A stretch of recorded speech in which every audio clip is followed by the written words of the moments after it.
कराची मुर्दा मिलने वाली बच्ची से ज्यादती की तस्दीक। कराची के इलाके लियाकताबाद से मुर्दा मिलने वाली 5 साल की बच्ची से ज्यादती की तस्दीक हुई है। इस हवाले से पुलिस सर्जन का कहना है कि इब्तदाई पोस्टमार्टम के बाद बच्ची से ज्यादती हुई। कीमियाई तज्जिये के लिए बच्ची की लाश से नमूने लिए गए हैं। पुलिस सर्जन ने कहा है कि मौत की वजह का तयन हतमी पोस्टमार्टम रिपोर्ट आने के बाद होगा।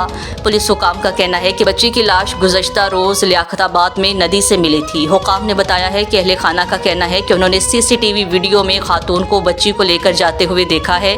पुलिस हुकाम का कहना है कि बच्ची की लाश नाकाबिले शनाख्त थी, जिसको बहन ने बालों से पहचाना है। बच्ची सचल के इलाके सिकंदर गोट की रिहायशी थी और मंगल को लापता हुई थी।